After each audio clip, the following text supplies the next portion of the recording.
لمحبين الافلام المصري يلا بينا، 5 افلام منهم واحد بس مش موجود على منصه نتفليكس، لكن الاربعه موجودين على منصه نتفليكس.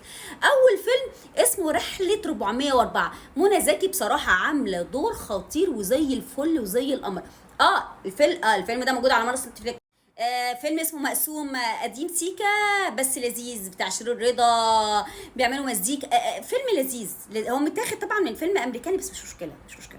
عشان خاطر عادل امام، بس انا بحب ابنه محمد امام. اللعب مع العيال، لا ده فيلم اسمه اللعب مع العيال.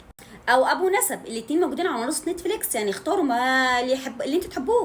اخر فيلم مش موجود على منصه نتفليكس، موجود على موقع تاني بس هو منتشر دلوقتي رغم انه لسه بيتعرض في السينمات.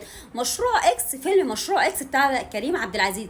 الفيلم خفيف خفيف عادي جدا. انا مش هتكلم ان قد ايه الفيلم مصروف عليه كتير جدا، بس الناس النهارده الخميس وبكره الجمعه اتفرجوا على 5 افلام دول، بما ان هم افلام متاحه وموجوده للجميع. سلام.